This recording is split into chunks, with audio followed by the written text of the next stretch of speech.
손끝이 차갑다. 밤 공기가 얼어붙은 것이 아니라 내 안에서 솟아오르는 긴장이 혈관을 타고 흐르기 때문이다. 1592년 10월 8일 진주성의 밤은 유난히도 고요했다. 너무 고요해서 오히려 두려웠다. 성곽기 위에 서서 어둠 속을 응시하자 저 멀리 외적들의 진영에서 피어오르는 모닥불빛이 별처럼 깜빡였다. 수천, 아니 수만의 불빛. 그것은 별이 아니라 우리를 삼키려는 짐승의 눈이었다. 발밑으로 남강의 물소리가 들려왔다. 철썩, 철썩. 평소라면 마음을 진정시키는 소리였을 것이다. 하지만 지금 그 소리는 내일이면 피로 물들 이 강의 울음처럼 들렸다. 나는 손바닥으로 차가운 성벽을 쓸어내렸다. 거칠고 딱딱한 돌의 감촉이 손끝에 와닿았다. 이 돌 하나하나가 백성들의 땀과 눈물로 쌓아 올린 것이었다. 나는 이 돌을 지켜야 했다. 아니, 이 돌 뒤에 숨은 3,800명의 목숨을, 그리고 진주성 뒤에 있는 호남의 땅을 지켜야 했다. 등 뒤에서 누군가의 발소리가 들려왔다. 곤양군수 이광학이었다. 그의 얼굴에도 지친 기색이 역력했다. 우리는 말없이 나란히 서서 적진을 바라보았다. 한참을 그렇게 서 있다가 이광학이 먼저 입을 열었다. 영감, 병사들이 떨고 있습니다. 알고 있네. 백성들도 마찬가지입니다. 아이들 울음소리가 밤새 그치질 않습니다. 나는 대답하지 않았다. 무슨 말을 할 수 있겠는가. 나 역시 두렵기는 마찬가지였으니까. 하지만 이 두려움을 드러낼 수는 없었다.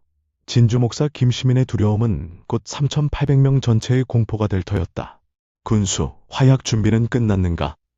예, 함토를 긁어 모아 500근을 마련했습니다. 관아에서도 향교에서도 서원에서도 가져왔습니다. 총통은 현자 총통 10문, 황자 총통 30문, 승자 총통이 30문입니다. 비격 진천례와 진려포도 충분히 준비했습니다.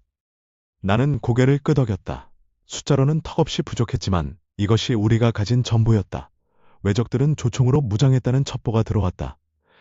그 괴물 같은 화승총 앞에서 우리의 무기가 얼마나 버틸 수 있을까? 하지만 우리에게는 외적들이 가지지 못한 것이 있었다. 바로 이 땅을 지키겠다는 절박함이었다. 내일이면 시작되겠지. 이광학의 목소리가 떨렸다. 나는 그의 어깨에 손을 얹었다. 군수, 자네는 잘 싸워줄 것이네. 나도 잘 싸울 것이고 우리 모두가 그럴 것이네. 그는 고개를 숙였다. 나는 성벽을 따라 천천히 걸었다. 성곽기마다 병사들이 웅크리고 앉아 있었다. 어떤 이는 활을 만지작거리고 어떤 이는 창을 닦고 있었다. 한 젊은 병사는 떨리는 손으로 화살촉을 갈고 있었다. 그의 눈에서 공포가 흘러나왔다. 두렵지? 내가 물었다. 병사가 깜짝 놀라 고개를 들었다. 달빛 아래 그의 얼굴은 창백했다. 예, 나으리, 죄송합니다. 사과할 것 없네. 나도 두렵네. 병사의 눈이 커졌다. 목사가, 그것도 김시민이 두렵다니. 나는 그의 옆에 주저앉았다. 하지만 두려움보다 더 큰 것이 있네. 저 성문 너머에 있는 것들 말일세. 자네 가족은 어디 있나? 성 안에 있습니다. 어미와 동생이. 그렇다면 자네는 알고 있겠군. 만약 우리가 지금 도망친다면, 만약 우리가 저 성문을 열어준다면 어떻게 되는지를.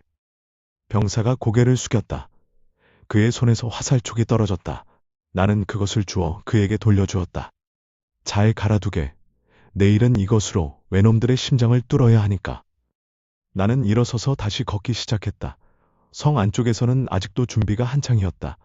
여인네들이 가마솥에 물을 끓이고 있었고 노인들은 돌을 나르고 있었다. 심지어 아이들까지 집단을 날랐다. 모두가 내일을 준비하고 있었다. 동문 근처에 다다랐을 때 성수경 판관을 만났다. 그는 허수아비들을 성곽기 위에 세우고 있었다. 이것이 효과가 있을까요? 성수경이 물었다. 나는 허수아비를 바라보았다. 군복을 입히고 투구를 씌운 지피령이 어둠 속에서 진짜 병사처럼 보였다. 외놈들의 눈을 속일 수 있다면 그것으로 충분하네. 우리가 많아 보인다면 그들도 주저할 것이네. 하지만 첫 공격이 시작되면 금방 들통날 텐데요. 그때까지만 버티면 되네. 첫 공격을 막아내면 그들의 사기가 꺾일 것이네. 나는 북문 쪽으로 발걸음을 옮겼다. 최등량이 그곳을 지키고 있었다. 그는 옛 만호로 전투 경험이 풍부한 자였다. 그의 옆에는 군관 이눌이 서 있었다. 준비는 어떤가? 만반입니다, 나으리. 최등량이 대답했다. 하지만 그의 목소리에서도 긴장이 묻어났다. 여기가 가장 약한 곳이네. 북쪽에는 연못이 있지만 그것만으로는 부족하네. 알고 있습니다. 돌과 끓는 물을 충분히 준비했습니다. 나는 연못을 바라보았다. 달빛이 수면에 반사되어 은빛으로 일렁였다. 저 연못이 내일은 시체로 가득 찰지도 모른다는 생각이 들었다. 나는 고개를 저었다. 그런 생각을 해서는 안 됐다. 최 장군. 예, 나으리. 내일 외놈들이 이곳으로 몰려오면 끝까지 버텨주게. 자네만 믿네. 최대등량이 허리를 굽혔다. 그의 눈빛이 단단해졌다. 나는 그의 어깨를 두드렸다.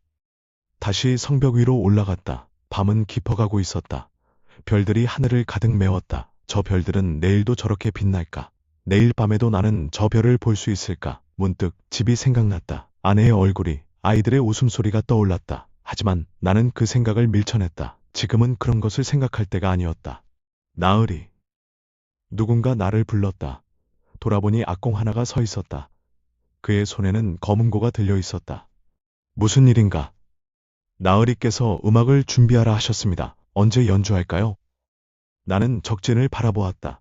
저들도 지금쯤 잠들 준비를 하고 있을 것이다. 내일의 전투를 앞두고 마지막 밤을 보내고 있을 것이다. 오늘 밤, 지금 당장 연주하게. 예? 지금요? 그렇네. 검은고를 타고 퉁소를 불게, 조용히. 하지만 멀리 들리도록. 악공이 당황한 표정을 지었다. 하지만 곧 고개를 끄덕이고 자리를 잡았다. 그는 검은고 줄을 튕겼다. 맑은 소리가 밤 공기를 타고 퍼져나갔다. 곧이어 퉁소 소리가 이어졌다. 구슬프고 애절한 선율이 진주성을 감쌌다. 병사들이 고개를 들었다. 어떤 이는 눈을 감았고 어떤 이는 하늘을 올려다보았다. 검고 소리가 남강을 건너 외적의 진영으로 흘러갔다. 나는 그 소리에 우리의 마음을 실었다. 두려움도 슬픔도 그리고 끝까지 싸우겠다는 결의도. 저들도 들을 것이네. 이광학이 내 옆에 섰다. 그렇다면 더 좋지. 저들도 고향을 그리워할 것이네. 저들도 가족을 생각할 것이네. 그리고 흔들릴 것이네. 검은고 소리는 밤새 이어졌다. 때로는 구슬프게, 때로는 힘차게. 나는 성벽에 기대어 그 소리를 들었다. 얼마나 시간이 흘렀을까. 동쪽 하늘이 조금씩 밝아오기 시작했다. 10월 9일의 아침이 밝아오고 있었다. 나으리, 적들이 움직입니다. 보초가 외쳤다. 나는 벌떡 일어나 성 밖을 내려다보았다. 외적들의 진영에서 군사들이 쏟아져 나오고 있었다. 검은 갑옷을 입은 물결이 진주성을 향해 밀려왔다. 저 멀리서 북소리가 울렸다. 둥둥둥. 그 소리가 땅을 흔들고 하늘을 뒤흔들었다. 전투 준비. 내가 소리쳤다. 병사들이 일제히 움직였다. 활을 들고 창을 세우고 총통의 불씨를 준비했다. 나도 허리춤의 칼을 확인했다. 칼자루가 땀으로 미끄러웠다. 외적들이 점점 가까워졌다. 검은 물결이 파도처럼 밀려왔다. 저들의 갑옷이 아침 햇살에 반짝였다. 저들의 창끝이 수천 개의 별처럼 빛났다. 저들의 함성 소리가 천둥처럼 울렸다. 아직이네. 아직 쏘지 마시게. 나는 병사들을 제지했다. 화살을 아껴야 했다. 가장 가까이 왔을 때, 가장 확실하게 명중시킬 수 있을 때 쏘아야 했다. 90보, 80보, 70보, 외적들이 코앞까지 다가왔다. 저들의 얼굴이 보이기 시작했다. 분노에 일그러진 얼굴들, 살기등등한 눈빛들, 저들도 필사적이었다. 저들도 이 싸움에서 살아남아야 했다. 쏘라! 내가 외쳤다. 순간 성벽 위에서 화살이 비처럼 쏟아졌다. 쉭쉭쉭. 공기를 가르는 소리가 귓전을 울렸다. 화살들이 외적의 진영에 꽂혔다. 비명소리가 터져나왔다. 앞줄의 적들이 쓰러졌다. 하지만 뒷줄의 적들이 그 위를 밟고 계속 전진했다. 총통 발사. 현자 총통이 불을 뿜었다. 굉음과 함께 쇠덩이들이 날아갔다. 적진에서 폭발이 일었다. 사람들이 산산조각 났다. 땅이 흔들렸다. 하지만 외적들은 멈추지 않았다. 저들은 사다리를 들고 성벽으로 달려들었다. 돌을 굴려라. 끓는 물을 부어라. 내가 명령했다. 병사들과 백성들이 돌을 들어 올렸다. 무거운 돌덩이들이 성벽 아래로 굴러떨어졌다. 쿵쾅쿵쾅. 사다리가 부서지고 사람들이 깔렸다. 여인네들이 가마솥에 끓는 물을 퍼다 부었다. 살죽이 익는 냄새가 진동했다. 비명소리가 귀를 찢었다. 하지만 외적들은 계속해서 몰려왔다. 한 명이 쓰러지면 두 명이 그 자리를 메웠다. 두 명이 쓰러지면 네 명이 달려들었다. 끝이 없었다. 마치 바다처럼 끝없는 파도처럼 밀려왔다. 현자 총통, 동문 북쪽으로. 나는 동문 쪽으로 달려갔다. 그곳에서 가장 치열한 전투가 벌어지고 있었다. 외적들이 나무로 만든 산대를 밀고 왔다. 3층 높이의 거대한 구조물이 바퀴를 달고 성벽을 향해 다가왔다. 그 위에서 조총수들이 일제히 방아쇠를 당겼다. 탕탕탕. 총소리가 귀청을 찢었다. 내 옆에 있던 병사의 머리가 터졌다. 피가 내 얼굴에 튀었다. 따뜻하고 끈적했다. 나는 그를 뒤로 밀쳐내고 현자 총통을 겨냥했다. 심지를 짧게 하라. 산대를 맞춰라. 총통수가 심지에 불을 붙였다. 지직지직 불꽃이 튀었다. 그리고 폭발했다. 굉음과 함께 산대가 무너졌다. 나무 조각들이 사방으로 튀었다. 그 위에 있던 외적들이 비명을 지르며 떨어졌다. 좋아, 다시 장전하라. 하지만 외적들은 이미 다른 산대를 준비하고 있었다. 끊임없이 끝없이 밀려왔다. 나는 칼을 뽑았다. 피로 범벅이 된 손으로 칼자루를 움켜쥐었다. 해가 중천에 떴다. 전투는 계속되었다. 쉴 틈이 없었다. 먹을 시간도 마실 시간도 없었다. 오직 싸우고 또 싸웠다. 성벽은 피로 물들었고 남강은 시체로 가득 찼다. 공기는 화약 냄새와 피 냄새로 진동했다. 나으리, 북문이 위험합니다. 전령이 달려왔다. 나는 즉시 북문으로 뛰었다. 최등량이 온몸에 피를 뒤집어 쓴 채 창을 휘두르고 있었다. 그의 주변에는 시체들이 산더미처럼 쌓여 있었다. 최 장군. 나으리, 이곳은 제가 지킬 터이니 걱정 마십시오. 그가 외쳤다. 나는 고개를 끄덕이고 다시 동문으로 달려갔다. 온몸이 땀으로 범벅이었다. 숨이 가빠왔다. 하지만 멈출 수 없었다. 멈추는 순간 모든 것이 끝날 것이었다. 해가 기울기 시작했다. 첫날의 전투가 끝나가고 있었다. 외적들이 조금씩 물러나기 시작했다. 북소리가 그쳤다. 저들도 지쳤다. 저들도 더 이상 버틸 수 없었다. 우리가 이겼다. 누군가 외쳤다. 병사들이 환호했다. 백성들이 울었다. 나는 성벽에 기대어 주저앉았다. 온몸에 힘이 빠졌다. 하지만 마음 한편에서는 알고 있었다. 이것은 시작일 뿐이라는 것을. 내일도 모레도 저들은 다시 올 것이라는 것을. 밤이 되었다. 악공에게 다시 검은 고를 타게 했다. 그 소리가 피로 물든 성을 감쌌다. 병사들은 그 소리를 들으며 상처를 치료했다. 백성들은 그 소리를 들으며 죽은 이들을 애도했다. 나는 성벽 위에 섰다. 외적의 진영을 바라보았다. 저들도 음악 소리를 듣고 있을 것이다. 저들도 고향을 그리워하고 있을 것이다. 하지만 내일이면 우리는 다시 서로를 죽여야 한다. 이것이 전쟁이었다. 10월 10일 새벽. 하늘이 희뿌옇게 밝아올 무렵이었다. 갑자기 함성 소리가 터졌다.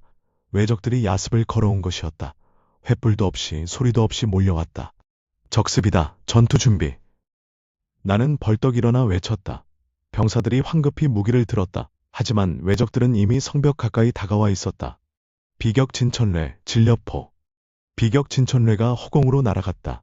공중에서 폭발하며 사방으로 쇠붙이를 흩뿌렸다. 진려포가 적진에 떨어지며 불꽃을 일으켰다. 하지만 외적들은 멈추지 않았다. 필사적이었다. 저들도 알고 있었다. 지금이 마지막 기회라는 것을. 전투는 더욱 치열해졌다. 동이 트고 해가 떠오르고 다시 중천에 이르렀다. 쉴 틈 없이 싸웠다. 칼을 휘두르고 창을 던지고 화살을 쏘았다. 온몸이 비명을 질렀다. 근육이 찢어질 것 같았다. 뼈가 부러질 것 같았다.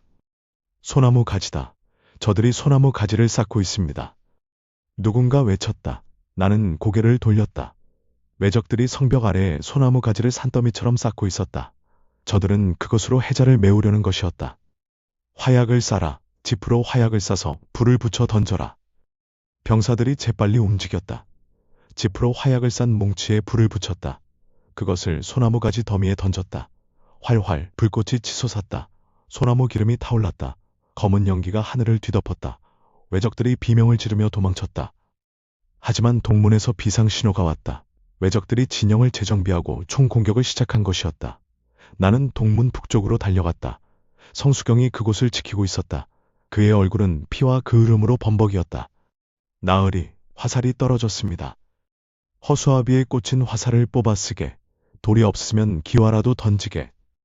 전투는 절정에 달했다. 외적들이 성벽을 기어 올랐다. 너무 가까워서 총통을 쏠 수도 없었다. 나는 칼을 휘둘렀다. 성벽을 넘어오는 외적의 목을 쳤다. 피가 분수처럼 솟았다. 또 다른 적이 올라왔다. 나는 그의 얼굴에 칼을 꽂았다.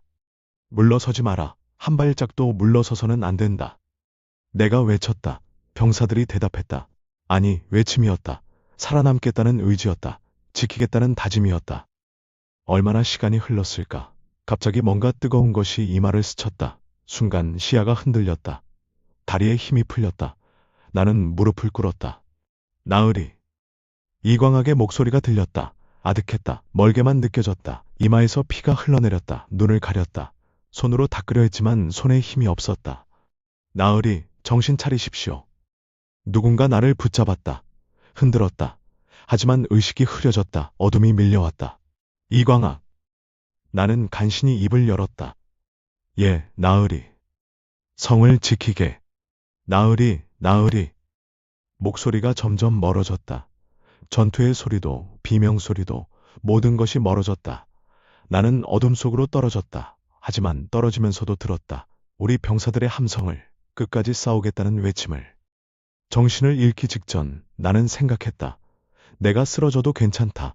성만 지켜진다면, 호남만 무사하다면, 백성들만 살아남는다면, 그것이 진주 목사 김시민으로서 내가 할 수 있는 마지막이었다. 의식의 저편에서 들려왔다. 외적들이 물러가는 소리가, 우리가 이겼다는 환호성이, 진주성이 지켜졌다는 외침이. 나는 미소 지었다. 아니, 미소 짓고 싶었다. 우리가 해냈다. 3,800명이 3만 명을 이겼다. 불가능을 가능으로 만들었다. 하지만 그 미소는 완성되지 못했다. 어둠이 나를 삼켰다. 차갑고 고요한 어둠이. 하지만 그 어둠 속에서도 나는 들을 수 있었다. 남강의 물소리를, 검은고 소리를, 그리고 살아남은 자들의 울음소리를. 10월 18일, 나는 눈을 뜨지 못했다. 39년의 생을 마감했다. 하지만 진주성은 남았다. 호남은 지켜졌다. 백성들은 살아남았다. 그것만으로도 충분했다. 훗날 사람들은 이 전투를 진주대첩이라 불렀다. 한산대첩, 행주대첩과 함께 임진왜란 3대 대첩이라 불렀다. 하지만 나에게 그것은 단지 숫자가 아니었다. 대첩이라는 말도 아니었다. 그것은 3,800명의 목숨이었다. 수만 백성들의 삶이었다. 그리고 지켜야 했던 이 땅이었다.